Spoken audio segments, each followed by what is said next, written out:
In our language, the word for provider is razak, or razak, or ris, to mean the providers. You know what I'm saying? So she was your riskian at the time. You hear me? You got caught up in the religious doctrine because when you start getting a certain age, then your mother started saying, oh, she can comprehend. Now it's time for me to teach her what I learned from my mother from the slave man. It's a slave master. You hear me? And now you've been indoctrinated with a European culture. Now you're worshiping nothing when you're actually dealing with actual fact. You woke up in the morning time by natural nature. Now they send a God wake you up. You feel me? But then you got narcolepsy. Who makes you go to sleep? You feel me? So it's games. This is all different layers of the spell of Leviathan to get you to worship their dead ancestors. Right. So they can get your spiritual powers and use it to power up their magic. Right. And this is why the Caucasian is always in the seat of power, because you are feeding their forces. Without you, they'd be nothing. How can a small country this small take over the whole planet without an army? They said, we don't need an army. Let's conquer their minds. Once we conquer their minds, then they'll give us willing. Meaning that if you start saying, oh, I love the white man, I want to be like the white man, you know what I'm saying? Then you start dressing like him, looking like him, even changing your natural hair that was created by nature to emulate them, then you don't love yourself. You love them more than you. So how can a man love you and you don't even love yourself? But you want to be loved. But you don't even love yourself first. You feel me? So now you're in a situation where black women are having bad relationships because they don't even love themselves. So how can they love someone, expect to love them when how can I love you and you don't even want to be like yourself? Right. You saying, but you want me to be real. Because if I wore long fingernails, would you talk to me? Huh? No. If I wore Jericho in my hair, would you talk to me? No. Huh? If I wore eyelashes, would you talk to me? How about some purple contact lenses? No. Huh? Now, but you want me to be real. But when I deal with my woman, you got fake eyelashes, you got fake nails, you got fake hair, you got fake this, you got fake that. You hear me? Not because you did it, because this is what you were taught. But you wanted me to be real, but you're not real. So the whole relationship is based on a lie. You feel me? Because if you don't love yourself first, then how can others love you? This is what our master teacher taught us years ago. This is why the master teacher always said we got to go back to being Africans. The white man loved you more. He loved the black woman more than the black man loved his own woman. Did you know that? How do you think we got this light? Now, we were monkeys. But I say what the white man said, you're nothing but a monkey. You must like monkeys.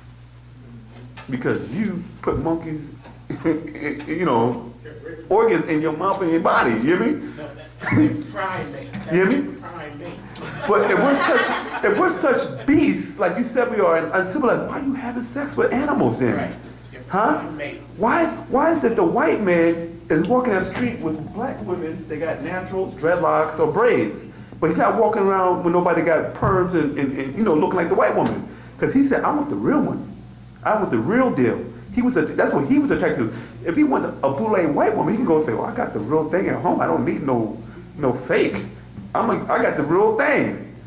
So why I don't want you. I want you without the stuff on. Because you know that when you natural, they be coming at you. Am I right or wrong, ladies? When you're natural, how many white men push up on y'all? Huh? But when you start looking like Nicki Minaj, you know, they like, oh, whatever. You feel me? Go ahead. You're saying you pray to your ancestors. Pray is the act of. Okay, not pray. You could talk. Yeah, I mean, they would see what happened is this is what we teach in the ancient Egyptian order in Wu-nuwaup. Is once you get back to your spiritual science, right, you're able to communicate with your loved ones that's on the other side. See, what happened is in this realm, you were taught that death is the end of physical life, which is true. Your physical body ceases to exist, but your soul and spirit is eternal. You feel me? Meaning that it vibrates and exists in a different dimension of a different plane of existence. You hear me? Because you're in the physical flesh, the only way the soul and the soul and spirit can operate in this physical form is to have a physical form. You feel me? Right. So, but once it ceases, it's here. It's in another dimension. Your people are on the other side. Sometimes people who are highly spiritual can actually see them because their vibration picks up their vibration. This is like little kids say, I saw someone who went to the room real quick. Because they picked up their vibration, because the kids are highly spiritual. When you say highly spiritual, talk about their vibration level is very high. Meaning that if you're vibrating, see what happened, we're up, down, north and south. It's not like that. Vibration levels are in the same space at the same time, but because you're vibrating on a different level, you just don't see it. This right now, there's something else going on a second plane of existence, but we can't see it or comprehend it. Our senses don't pick it up. And they're vibrating, and they can't see us because we're vibrating on a different density level. Because we're physical, we're vibrating slower. When you start ascending to different planes of existence, which is overlapping realms, intertwined, but it's all in one place in one time, but it's not occupying the same space and time. So it's vibrating. So if you start vibrating more higher, you'll start deteriorizing and people won't see you, but you're still there. You hear me? But you're vibrating on another existence in the same space right here, but not in the same matter. You feel me? This is what they're doing right now. They are beyond the physical form. But you're not vibrating on the same frequency level with them because you're speaking European tongues. You understand what I'm saying? So what's your name? Erica. So if it was 18 Ericas in the room, I said, Erica! Who you think would turn around? Everybody who answers to that tone, because that's a tone. So dead people as well as living people will feel that vibration. This is why the Caucasian put emphasis on calling his name. Because when you call on their God's name, you feed their energy and you feed their forces and you activate them and they actually be drawn to you. And you think these are good spirits, and these are actually disagreeable spirits that have nothing to do with your nature. Wow. And then you ask them, well, help me out. They'll do things to make you a believer so that you can convert more people so you make more food for them. What happens is the other beings can't touch you because they have no taste for you. Because you vibrate on a non-ether vibrational level. They have to consume things that vibrate on the same level as them, which is 6 ether. So they have to eat 6 ether disagreeable flesh. Because you don't vibrate on 6 ether, they can't abduct you or take you, right? So what they'll do is they'll have you dress like them, eat their foods, put on their colognes, talk their language, worship their God, so you can bring your vibration down from 9, 8, 7 down to 6. Once you hit 6, they can kill you. This is why the Caucasian had a hard time conquering Africa as a whole, because the Africans never went down from 9.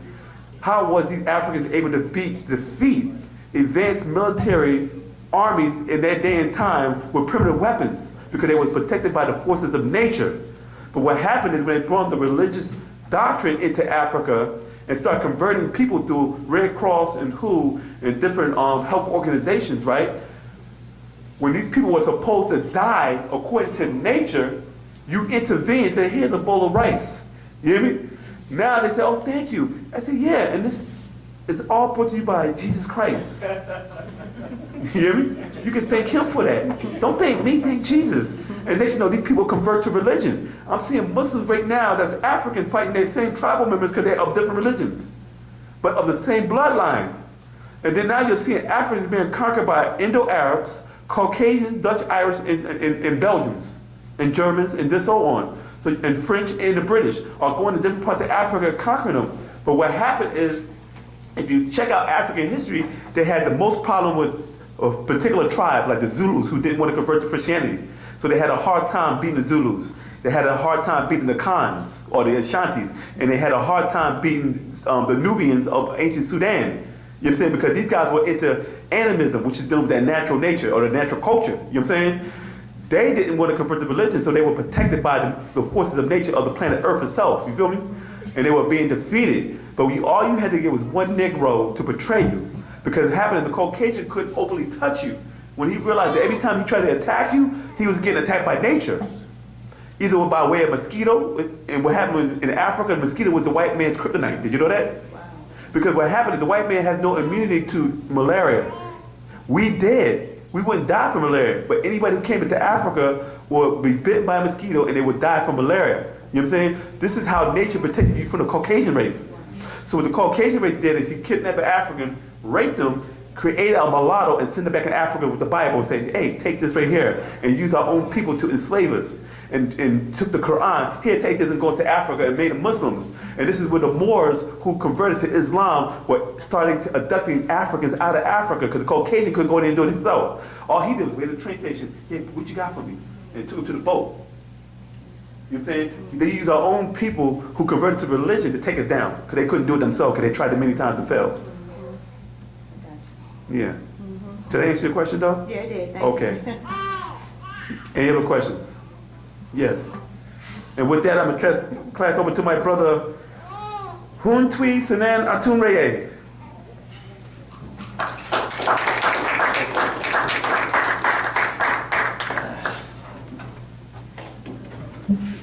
How you doing, brother? I'm doing great. How you doing, brother? All right.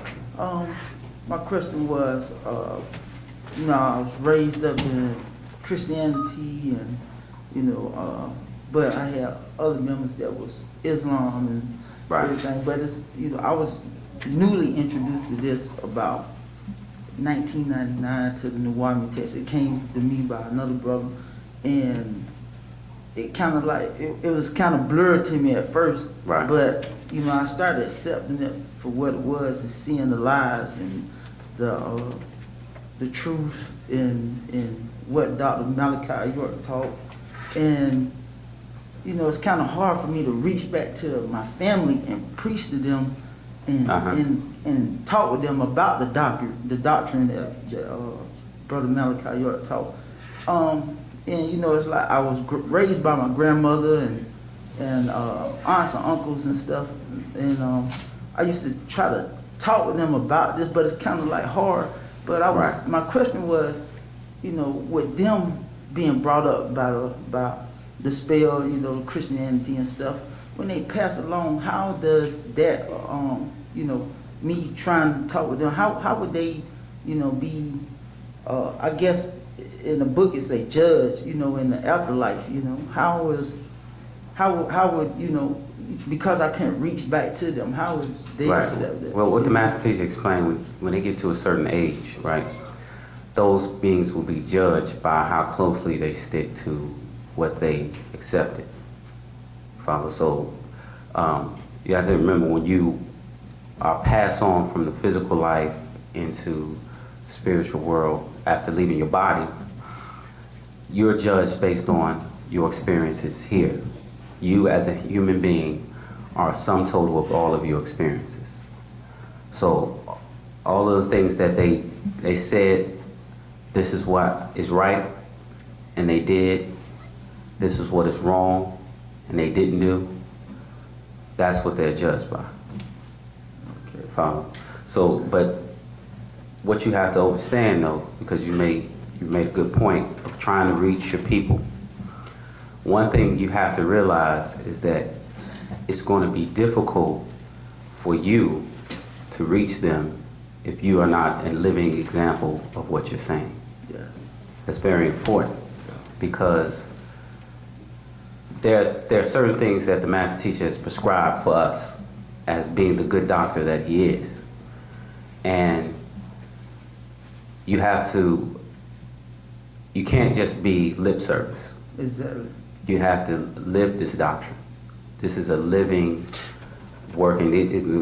One of the things that's in one of the books is actually in the breath book. It says the Nuwaupian mind is outstandingly practical. So you have to have Wu-nuwaupu in practice. Mm-hmm. You follow? Yes. You have to be living. There's a certain way that not only there's the studying is definitely a part of our way of life, but you have to be a living example. From the people have to see you and say, he's a Nuwaupi. Mm-hmm. If you're not that living example, you just the nigga that knows stuff. That's right. You follow? Yeah. So this has to be not just something that you say, it has to be something that you do in order to reach your people. Okay. You follow? Yeah. That's very important. It's important for everyone out here in the listening audience as well. You know what I'm saying? There's certain things that the master teacher has prescribed for us. Certain way brothers should dress, certain way sisters should dress, things of that nature. You try your best to stick closely to that, so that you are a physical manifestation of Wu-nuwaup. You are a physical manifestation and representation of Dr. Malachi Z. York, or Malachi Kobina Zadok York, so that the words you say are not just words, they're backed up by action. Yeah. Follow? Yeah, I definitely That's very follow. important. Yeah. It's just kind of, reading the doctrine and opening my eyes. Right. It take time to, No, that's convert over into because you have so many questions, but Right. then you find so many answers also. So it's like, it's kind of like straddling the fence, as they would Yeah. say. You overhear, but then what it's kind of like where you vibrating that over here, but Right. then over here is like, how do I get there? How do I, it's a war within a war. Right. But Within a war. So, again, you think of this way. As explained, you as an individual are sum total of your experiences. yeah. Everything that happens to you becomes a part of you. It goes into, and actually is written in your DNA or written on your disc is a record of you, right? If you are striving to be a Nuwaupian, right? And the majority of things that you do is not Nuwaupian, then you're actually your own worst enemy. You follow what I'm saying? Yeah, definitely. Because you have to understand there's a concentrated effort in this world to make you in the image and after the likeness of the Caucasian. That's their job. Their job is not to get you, they don't like this here. You know what I'm saying? Everything that they do is to stop you from getting this.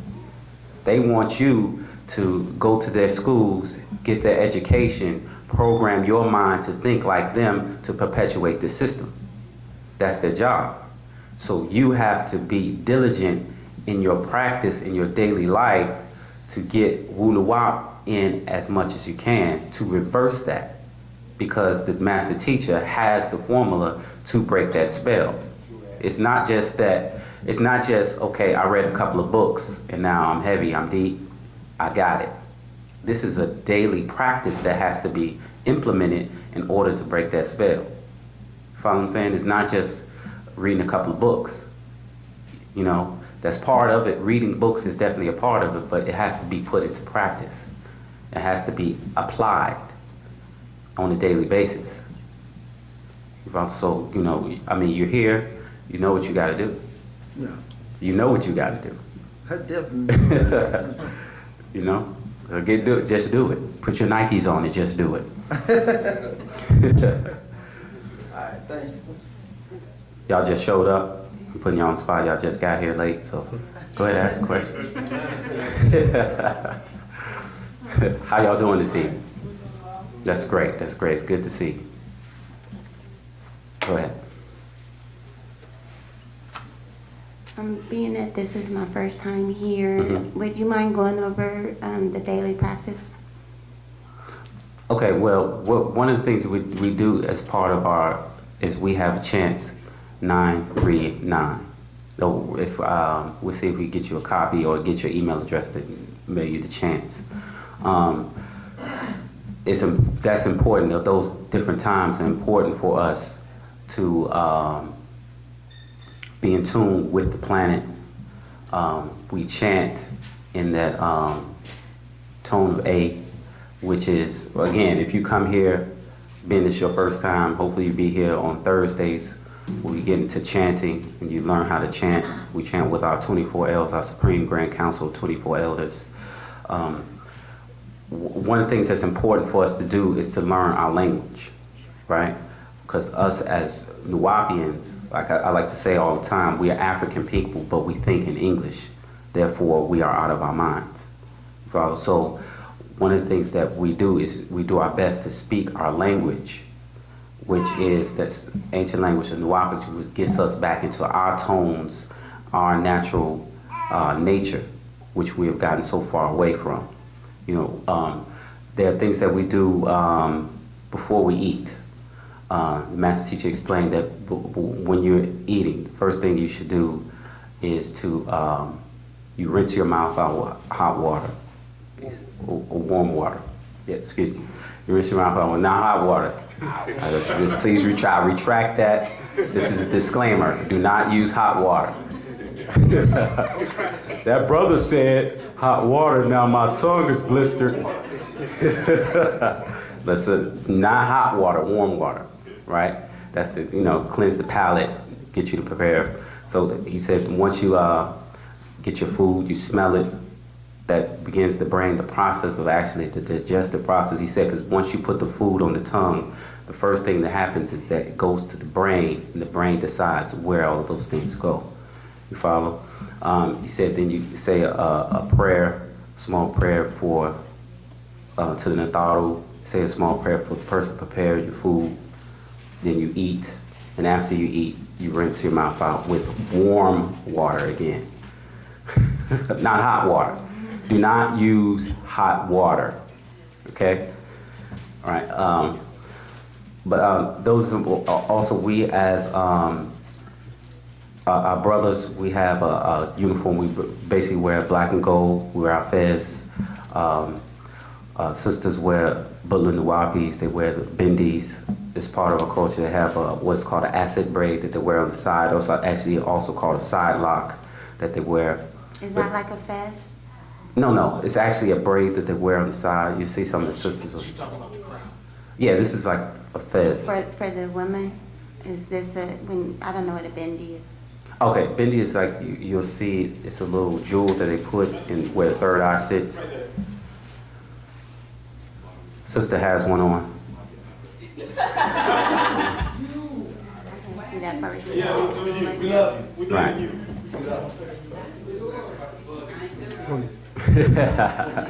You explain where it came from, so. Yeah, so that's part of what, those are part of our cultural practices that we do for women. There's more, as you come around, more will be revealed to you. So, just stay. I know you'll be here. I know you'll be back. I just want to make a quick comment about what Asim Hutep was talking about a minute ago. Okay. About how the country that small take over the whole world. Right. T.D. Jakes was on this show called Blacklist. And he said out of his own mouth, when the Dutch came to Africa, they had the Bibles and the Africans had the land. When they left Africa, they had the land and the Africans had the Bible. Right. He said that. Exactly. T.D. Jakes. You know what I'm saying? So they take one. You look at it, one of the most stable economies or stable countries' economies on the planet is the Vatican. And the Vatican has a population of about 700.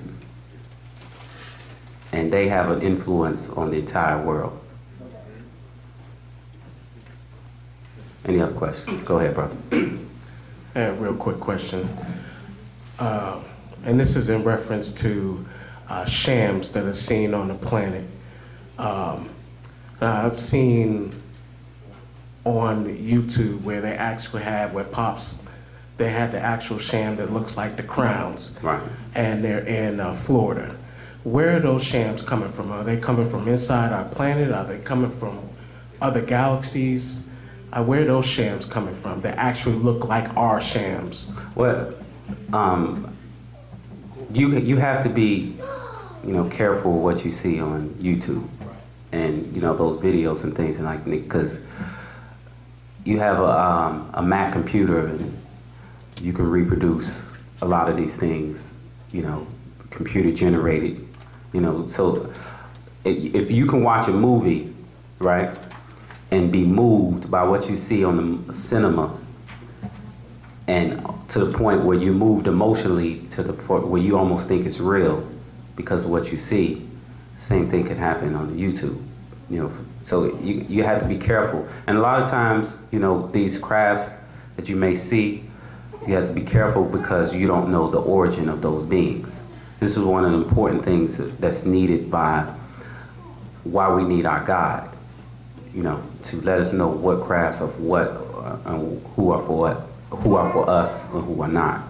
That's very important because a lot of these beings, again, the Master explained that different beings came to this planet for different reasons. Some came to hunt. You follow? Right. So you walk up to a craft and you can end up a sandwich. Thank you. So you got to be careful. You follow? So, for those who are not aware, the reality of extraterrestrials are real. what the master explained years ago is that your scriptures are actually extraterrestrial documents. You follow? So you're reading the Bible, it's telling you about what they call angels who are coming down, but especially when you're reading your Old Testament, they are always physical. Genesis chapter 6, as we touched earlier, explains how the sons of God came down unto the daughters of men and bore children, all of which they chose. Follow? So this was a physical act that was committed by physical beings who produced offspring that were physical. And they says these children that were produced became mighty men in the planet. So again, the extraterrestrial phenomenon is definitely real. It's not some spiritual spook. Your angels, that they call them, are not these spiritual spooky apparitions that float around in negligees and have wings. The question is, the depiction of angels is with wings. Why would a spiritual being need wings? If it's not physical, if it's not affected by wind, drift, gravity, things of that nature, why would it need wings? Follow? This is something to think about.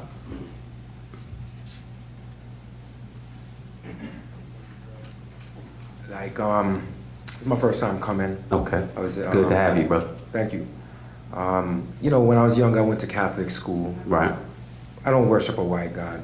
Right. I was just there. I was there for the discipline from Right. New York. And as I gotten older, I've been to like several mega churches, the TD Right. Jakes and stuff like that. Is this teaching contrary to the Christian church? I mean, I don't believe I may have been brainwashed, Right. but I believe my eyes are open. Mm-hmm. So is attending, these teachings contrary to the Christianity church? Like if I come here, don't go to the Christian church anymore? Well, Is it? one thing the master teacher explained, he said that anytime that you're going to join or be a part of any organization, you're supposed to investigate. You follow, study. We are students first. So we study religion. Right. No, so we study Christianity, we study Islam. And one of the advantages that we have as Nuwaupians is our master teacher has put us through these schools from the inside out. So we didn't just study them, we lived as Christians, Muslims, Hebrews, you follow? So we know these schools, so once we get to a point and realize that there has to be something more, Okay. you follow? So this is the more. Right, but again, study what we're teaching, because there's one of the things the master is doing is breaking that spell of the God concept, because you learned who and what God was before you read a page out of the scriptures, correct? Right. They taught you God did this, God did that, before you read one word. So now they indoctrinated you to make what you read fit to what they taught you. So the master teacher has to reverse that to tell you, really, this is what the scriptures is saying, and it has nothing to do with what they taught you. But how do you get to the point where you discern what's like innate in nature? Like there's certain things that I believe we're born with, like Right, that's a fact. So and what was instilled in you. Right. One thing, the best thing to do is the master teacher said, is you deal with the facts. He said, whenever you get information, there's three ways to test it: through your own experiences, through evidence, and through reasoning. Now, experience, as they say, is the best teacher, but because once you experience a thing, you know it. There's nothing no one can tell you about. You know that. Then you have evidence, where there's a certain set of facts that have been proven and confirmed that you know that this is true. And then by your reasoning is that oftentimes you can tell something what something is by what it is not. That sometimes things reason out, follow based on all of those factors. So as you study any information, you should put it through those three tests to get some form of confirmation. Because what we teach is not belief, it's not faith, it's confirmation. So one thing the master teacher always says is, don't believe anything I say. Check it out for yourself, because then you'll know. The moment it's confirmed to you, then you know it. Because there's a difference between knowing something and believing something. Because you can believe something 100% wrong. Correct. You know, but once you know a thing, you know it. You know, so this is what religion teaches belief. They teach you to believe, believe, believe. Literally, religion is make believe.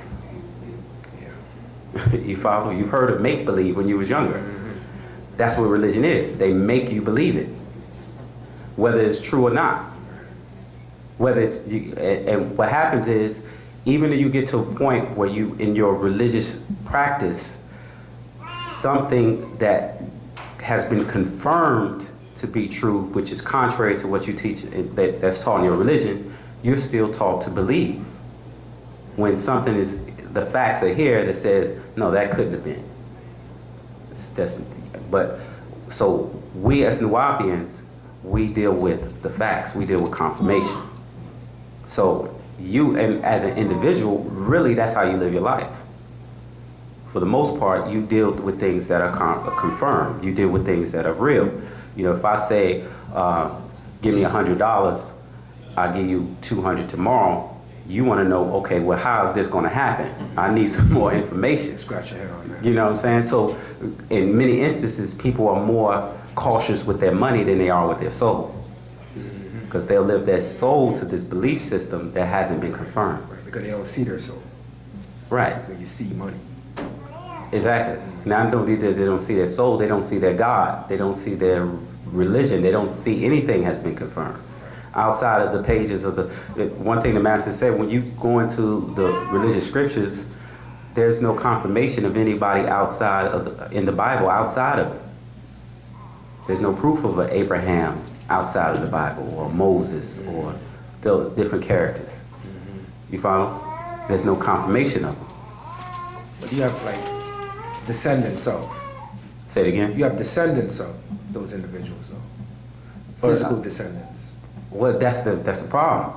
You know, who are those descendants? Because that's what the so-called Jews, who are really German stocked, you know what I'm saying? Ashkenazim and Sephardim, those beings who are not really the descendants of, you know, that's a whole different descendancy. Right. You know what I'm saying? Yeah, Those- Haile Selassie was like a direct descendant. Well, according to what they teach. According to what they teach. According to what they teach. Right. That's a whole different thing. We have to confirm that. Yeah, that's a whole different story. You follow what I'm saying? So actually, there was a whole tribe in Africa. What was the name of the tribe? The one that they have found that their religious practices tied. Lamba tribe, yeah. That their practices, they did studies of the genetics, and they tied it all the way back into those original Hebrews, right? But that had nothing to do with those Jews, as they call themselves. Wow. So it's a mystery. Right, Limba tribe. Thank you. Right. Any other questions? Thank you, brother. Well, we'd like to thank you all for coming out again every Friday, 7:30 here, Paparar, the question and answer class. Again, it's good to see all of you out. You know, please come back with questions. You know, we do our best as student teachers to answer the questions as given to us by our master teacher, Dr. Malachi Kobina York, Pandabab Yanun. So with that, I'd like you all to travel safe. Have a good shadow hour. We'll see you next week. Badawa.